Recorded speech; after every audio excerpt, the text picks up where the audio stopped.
What's up, everybody? It's Bucky Brooks. And normally I would be like, what's up, Duval? It's Believe in Jags. But today we got a special little combo podcast.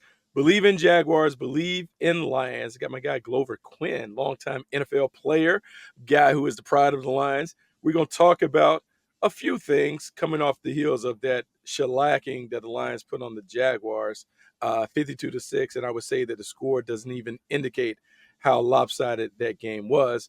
We're going to talk about the culture that the Lions have created, what Glover has seen as he's watched Dan Campbell really become a force of nature in building his team into a title contender. And then we may talk about some of the implications that the Lions' success could have for the Jaguars down the line. But before we get into that, let's pay off our sponsor, BetOnline, the world's most trusted betting platform, your number one source for online betting. From the earliest odds to in-game live betting, BetOnline provides you with all the action, the ability to watch games as it happens. With a large selection of odds on everything from football, NBA, college basketball, NHL, UFC, and MMA, head to BetOnline today to get in on the action with America's most trusted site for online wagering. BetOnline, the game starts here. And so, Glover, man, we had to bring you on. Had to bring you on like I'm on my knees still trying to recover from some of them uppercuts and body shots that your squad delivered to my squad yesterday. But how you doing, man? How you doing after that big victory on Sunday?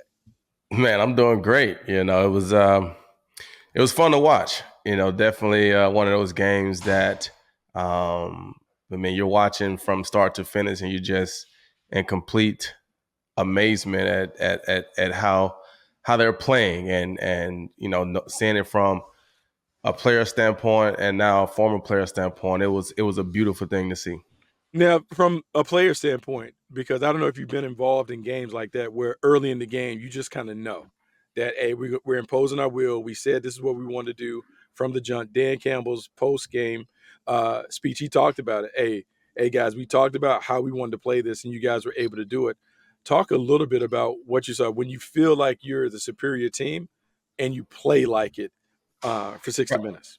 Yeah, and that's one of those things because a lot of times, you have those games where you're the superior team and you're playing against an inferior team and you kind of play down a little bit. You still win, but you're not really happy at the end of the day because you didn't play as good as you wanted to play. But they show the character of a championship team. They came out against Jacksonville, a team that they should have beat exactly how they beat them. Most of the time, it don't go that way. But they came out defensively. Jacksonville got a couple first downs, right out the gate, but nothing to hurt anything. And then offensively, they went down the field back and forth like it was like the defense wasn't even out there. They were doing routes on there. Every play was a positive play. I mean, every time he threw the ball to Amon-Ra St. Brown, it's wide open. And after you have a drive like that, especially that first drive of the game, you go to the sideline saying, hey, guys, if we execute like this every drive, we're going to score every drive because they literally cannot stop us. They didn't put up any resistance to stop us. The only way that we're going to get stopped today is going to be us stopping ourselves. Penalties, drop passes, bad protection, things like that. And they didn't do that. To me, that is the sign of a team that's focused, they're locked in, and they got championship on their mind. You know, it's funny, having played for teams that eventually won Super Bowls, like there's a maturity that championship teams have, right? Like they know, hey, this is a game where we're supposed to win. Let's take care of business and go about it. And watching that game, I said they have the maturity of a champion because that's what championship teams do. Like they come in, this team cannot play with us. Let's take care of business. But it's not only taking care of business, it's also sending a statement in case you ever meet that team again to let them know, look, y'all know we're at a different level. And Different my, level. my dad's an old high school coach, and he always says, whoopings leave scars. And you want to make sure that you punish people when you have an opportunity because the next time that you meet them in 2, 3, 4 years, they still remember that tail kicking. And when you look at that team as a player, how impressed are you from the maturity of a team that, let's be honest, I felt like they should have won the Super Bowl last year because they had San Francisco on the ropes. For Right. them to bounce back from that disappointment to be as focused and as diligent as it comes to winning, how impressed are you as a former player? I'm extremely impressed. To come back off of that heartbreak, and a lot of times heartbreak fuels some motivation throughout the offseason. You know what I'm saying? Being right there on the doorstep and not being able to kick the door in, that can fuel some motivation. And so I think that led right into their offseason. I thought the front office and the coaching staff did a great job in the offseason, getting some pieces to help, focusing on the secondary and things like that. And you know, they worked hard, man. And right now, they're locked in. They're locked in. And to see it firsthand, it's like I said, I'm extremely, extremely impressed. And right now, and I said this a couple of weeks ago on the Believe in Lions podcast, I think the Lions are competing against the Lions, I feel like every Mm-hmm. week. I don't feel like they show up and there's one team in the NFL that's more talented than them from a roster standpoint. I mean, the young guys that they have are great. I mean, Jameer Gibbs, young guy, Brian Branch, young guy, Kirby Joseph, Jack Campbell. Those are guys that are, those are young guys and they're playing phenomenal. Um, they're playing like mature veterans, and that goes to the leadership that they have. But they've built that team the right way from the inside out. I mean, the O line, Panay Sewell, Taylor Decker's been there for a Mm-hmm. while. Frank Ragnar, first round draft pick. Graham Glasgow's been there for a while. Dan Skipper. I mean, I played with some of those guys. Dan Yeah. Skipper, Taylor Decker, Frank Ragnar, Graham, all the O linemen, really the guys that I played with. So that lets you know they've been there for a while. I mean, I think I've been out of the game for 6 years. So they've built that team from the inside out. And then, when you look at the D line, Aleem McNeil, I mean, those guys are playing the game the right way. And it's not surprising that they're getting the results that they're getting, but it's just impressive to watch and to see it firsthand. I think the most impressive part for me is I wouldn't say how quick the turnaround has been, but I feel like America had an opportunity to watch it, right? And there's the infamous introductory press conference. He talks about biting kneecaps and scrapping and fighting and all that other stuff. But what he was doing was really talking about the kind of fight and the kind of physicality and toughness that teams were going to have to contend with. They go in 3-13 that first year, 7-1 the next year, but hard knocks comes. And so you see a little peek behind the curtain in terms of how they build a team.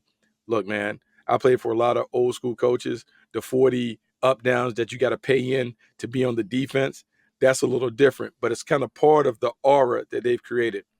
As a former Lion, give me a little like peek behind the curtain on the toughness and how they really built this team from the bottom up in terms of not the players, but just the mentality that they play with each and every week.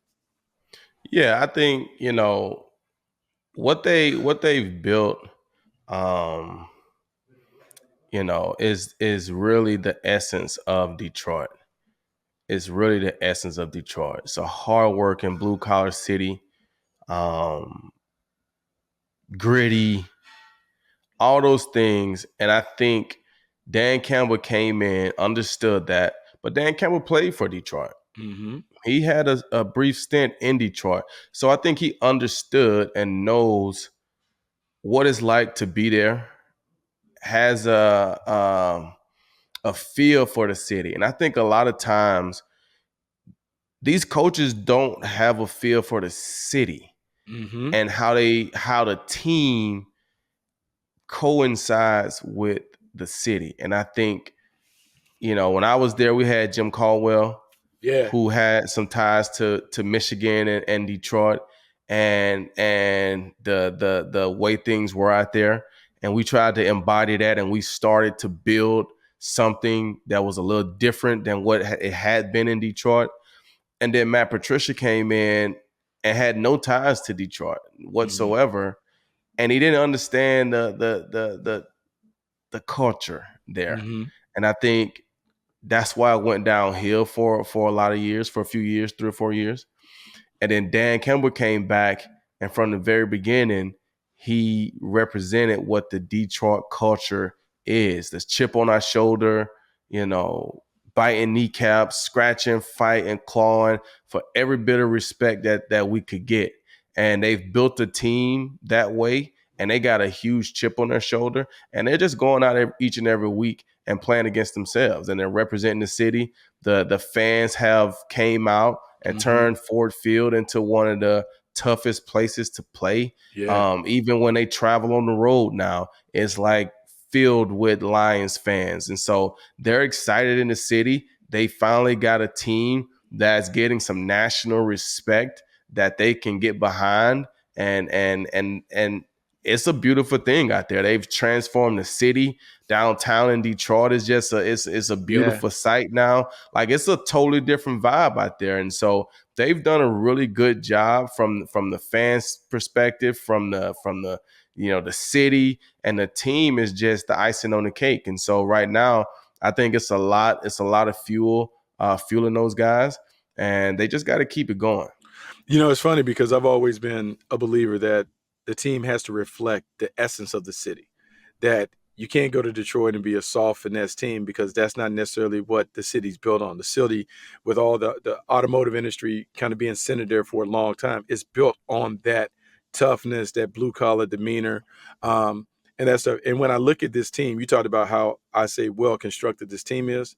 I've said offensively, they're probably one of the toughest teams to face because, and you know this when we get the scouting report, they are a unique team because they can win with force or finesse equally well. They can run the football down your throat or they can throw it all over the yard.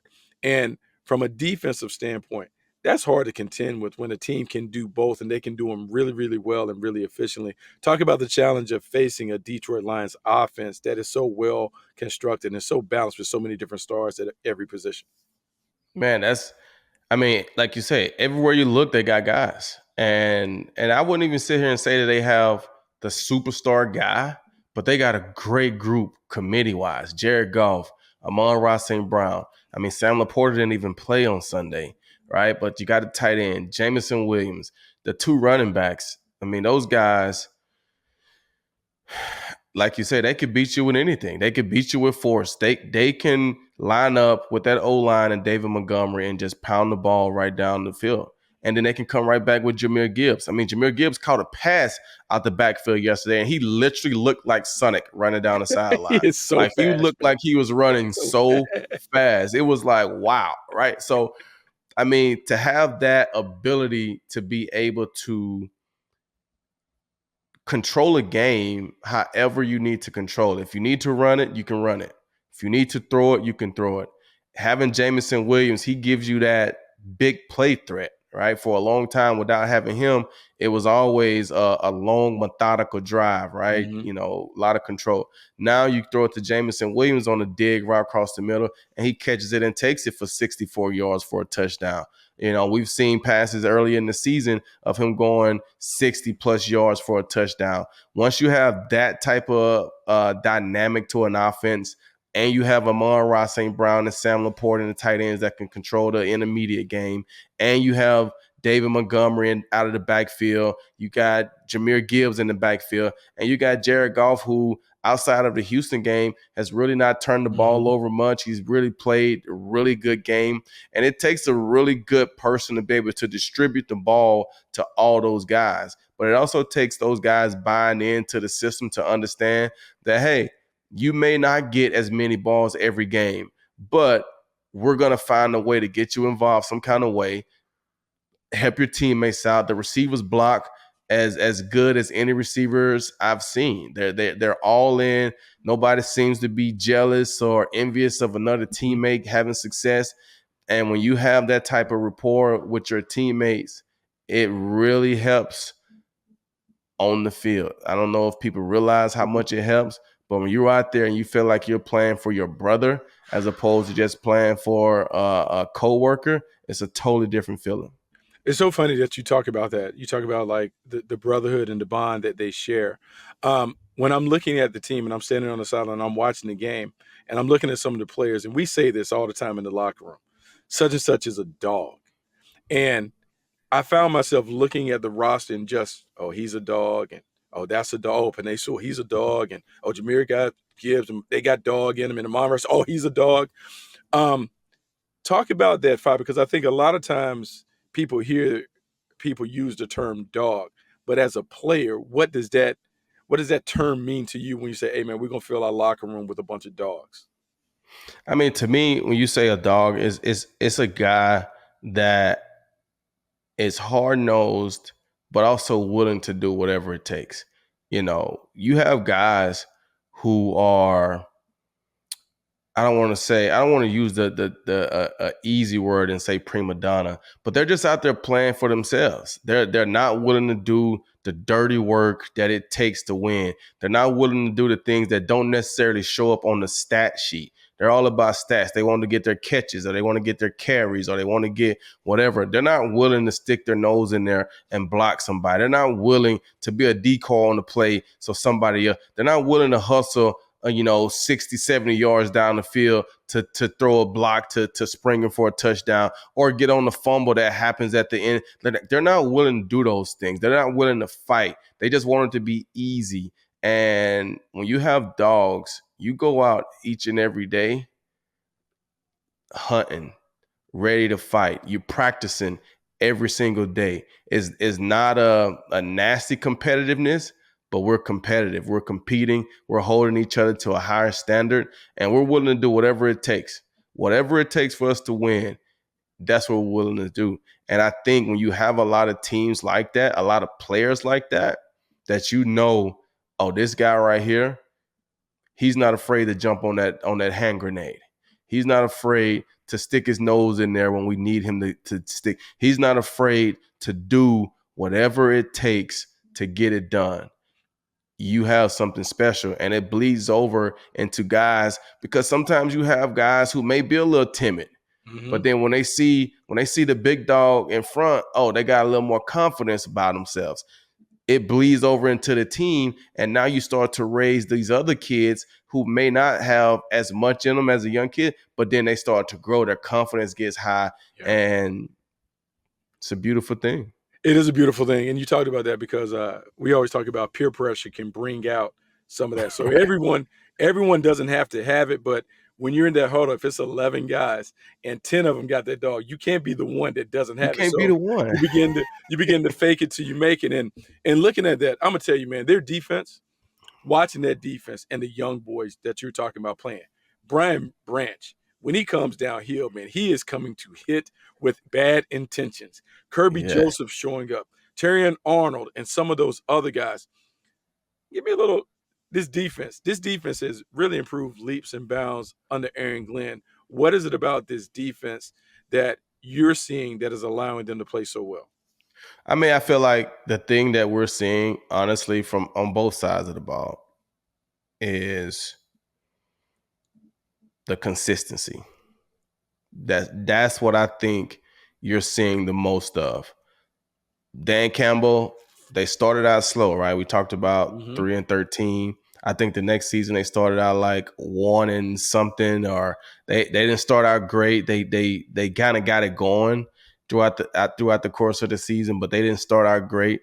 And they had all the rumblings of firing people when the defense, because the offense was putting up points and the defense would give up a lot of points and they would still lose the game, right? They'll be winning and they were calling for Aaron Glenn. And I think sticking with Dan Campbell through the tough times and giving him a chance, Dan Campbell sticking with Aaron Glenn through the tough times and believing that we got the right system. We got to get all the right pieces to fit the system, but we're going to be good. Sticking with Ben, just all those guys. You don't have a complete coaching staff like that stay together for this many years to where you can have that consistency where each and every year we're going in and we're just getting better in our defensive scheme. We're getting better in our offensive scheme. We're learning more of the nuances inside of the scheme so that we're out here playing more confidently. We're comfortable with what we're doing. We're not having to think so much about the plays, and we can just go out and play. And, when you have these teams where they're changing coordinators every year and you're having to learn a new defense or a new offense, you have to learn you don't get to play as good as you can play. But to have Aaron Glenn, who's been there for 3 years, I think now, maybe 4, right? He's had the same system. And a lot of those young guys have been there. Kirby Joseph has been there for a while. Brian Branch is in his second year. Terrion Arnold also obviously in his first year. But when you have a lot of guys who've been Mm-hmm. in that system, now they can help you even more because they know and understand more about the system. You're hearing the same voices from the coordinator standpoint. All that stuff goes a very, very, very long way to me. And I think that's one of the biggest things. Those guys are playing with confidence. They know what they're doing. You don't see a lot of busted coverages where guys Mm-hmm. are just running wide open, where they wasn't on the same page. They didn't communicate. They you don't see a lot of that. And in the NFL, we used to always say more games are lost than won, Mm-hmm. right?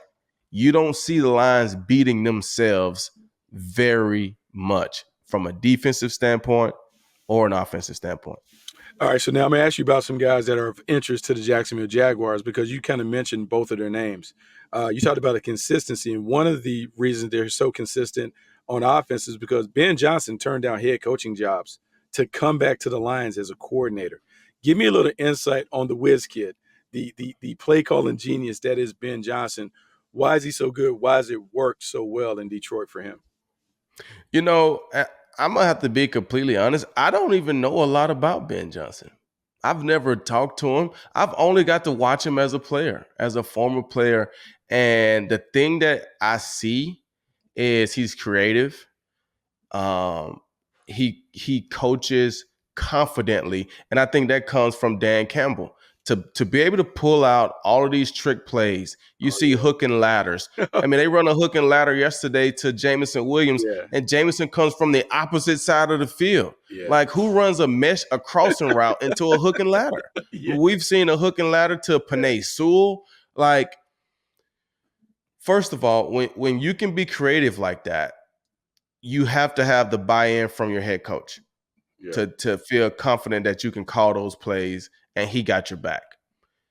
When you know that the head coach got your back, now you got to get your players to have your back. Hey, we're going to call these plays, but we got to execute them. You guys got to execute at a high level because if I don't trust the fact that you guys can execute, then I'm not going to go to the head coach and say, hey, we got something.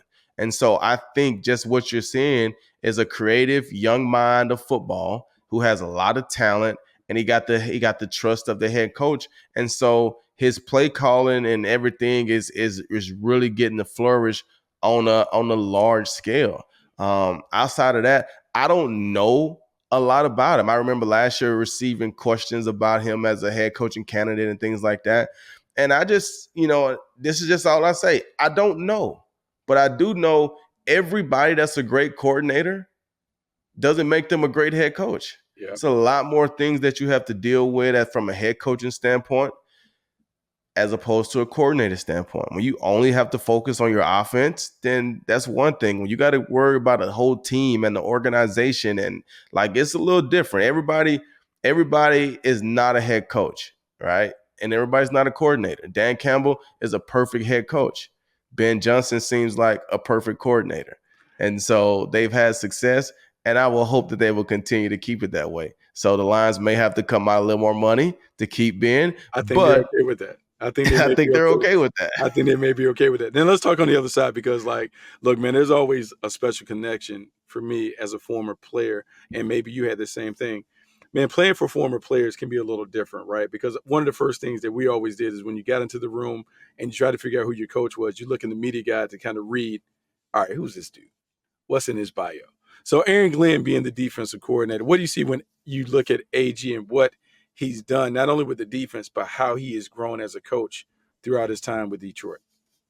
Well, I think anytime you have a former player that's your coach, it just brings a different credibility, a different sense or feel for things, right? Because they've been in the same situation that you're in. Um, and I'm not saying that you have to be a former player to be a good coach. Obviously, there are some guys that are great coaches that never played at this high of a level. Um, but when you have coaches that haven't played at a high level, when they start trying to say certain things that Yeah, you should be doing yeah, or you could yeah, do, it yeah, it, it creates a little disconnect because you're like, you don't know what it feels like to be out here. Like yes, you know what they've told you. You know what maybe it looks like to study it on film, but you've never been out here with a guy running 4-3. He's running right at you, and you got to make this tackle in space. You don't know what that feels like. You don't know what it feels like to cover these guys. You don't know what it feels like to go and take on this block of this 320-pound. Like, you don't know what that actually feels like. So you can tell me what the paper says I'm supposed to do, but in the game, it don't always work out how what the papers say.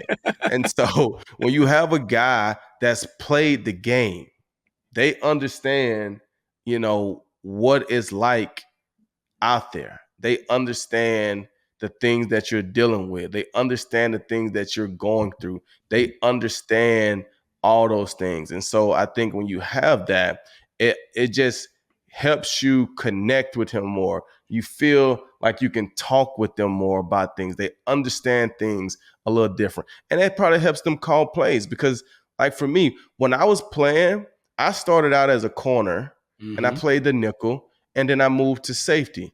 Well, when I'm at safety, I understand what the corners are feeling like out there. So that helped me in my disguises because I'm like, I can't leave this guy outside Mm-hmm. back by himself right there. It feels naked in a sense, right? I'm back here by myself. So I would show a little bit just to help him out. But that's only because I played corner and I knew exactly what those guys were feeling. So when you have these coaches, Antoine Randall in the wide receiver group, Mark Brunell, when you have these coaches that have played the game, they know what it feels like. And so they can help you not only from a meeting room standpoint, but from a field standpoint. This is what it's going to feel like when you're out there in these situations. And this is how we got to execute. And so I think they've done a great job of building a great staff, even from the linebacker. Kevin Shepard, I played with Kevin, Yeah. like the great guys that have done it. And I think that the players have really bought into what they're teaching. And I think that's why you're seeing the results on the field. Yeah, no, it's been great. It's been great to watch. And one of the things that I always wanted to see is when Dan Campbell, his initial coaching staff had so many former players. So you're always rooting because we always talk about in the league, and you may have experienced this as a former player. Sometimes you would think that the pathway to being with an NFL team would be open for former players, but it's not always that. So you're happy to see Dan Campbell and the staff have success because it hopefully will open up more doors for that. And to that point, because I think you played in Houston for a little bit, right? You played in Houston with the Texans for a little bit. And so when I'm looking at this recent phenomenon of former players being head coaches who may or may not have been coordinators. So we got Dan Campbell on one side. You got D'Amico Ryans, who's representing, in a way, Gerard Mayo is doing it in New England, Antonio Pierce. How excited are you? We're going to keep it to Dan Campbell. Dan Campbell wasn't a coordinator before he became a head coach. And Right. you've said being a coordinator doesn't necessarily make you a head coach. So when you're looking for a head coach, what do you think you have to be a really good head coach in the National Football League? To me, I think it's the leadership and the humility to understand how to lead the team, but to also empower other people. Like you say, Dan Campbell wasn't a coordinator. So I'm going to hire a great coordinator and I'm going to empower him to be as great as I think he can be. I'm going to hire a defensive coordinator and I'm going to empower them to be as great as I think that they can be. I'm going to believe in those guys. I mean, you have to believe in your defense for one, to keep Aaron and Glenn around Mm-hmm. from when they were struggling early, but to go for it on those fourth downs like that, right? You're saying, hey, if we don't get this, I trust my defense to be able to hold up, right? But from an offensive standpoint, you feel it too. The coach is entrusting you to go out and execute on this 4th-and-1 situation. Because if we don't, we're going to put our defense in a bad position. But I think having a leader, someone that can get the most out of everybody, That's what I would be looking for. Me personally, I like that style. And it was like that Mm-hmm. with Jim Caldwell. Jim Yeah. Caldwell was more of just the leader, right? He didn't coach the offense. He didn't coach the defense. He was more so just the leader. And I think when you have that, It allows the head coach to focus on the pulse of the team. When he goes out to practice, he's just focusing on the pulse of the team. Because if he's an offensive guy, obviously he wants the offense to do great at practice because he's Mm-hmm. an offensive head coach, i.e., Kyle Shanahan, right? Yep. He wants the offense to do great every day. Well, the defense has to do great. Well, if your defense is doing great in practice, your offense is not. So now you're upset because we can't move the ball, right? But if I'm just overseeing it, yes, I need my offense to play better, but my defense, hey guys, if you guys can play like that against this offense, you're going to shut down a lot of teams. And so when you can just be a neutral participant, but be the leader and gauge the team and get them to buy into your personality, your toughness, your grit, all these little things, but then they have the relationship with their own coordinators and they're playing for those guys. I think, to me, that's the best formula, and that's what I like, and that's what Dan Campbell. So yes, you don't have to be a coordinator. You just got to be a great leader of men. You know what, man? I love that. I know you have to love it as a Lion to see your guys going. I'm envious right now because I'm gonna be on the outside looking in at the postseason. But I can say I'm rooting for the Lions to go the distance because so much of what they represent is what I'm all about. And so I'm glad that you're able to come on and share. Little co-podcast, Believe in Jaguars, Believe in Lions. Make sure all you guys check out all the cool content that we have going on the Believe network. Make sure you check out Glover Quin and his podcast, Believe in Lions. It's a good one, and they seem like they're going to have a lot of content, maybe some Super Bowl content. Until next time, I'm Bucky Brooks. This is Glover. We'll talk to you soon.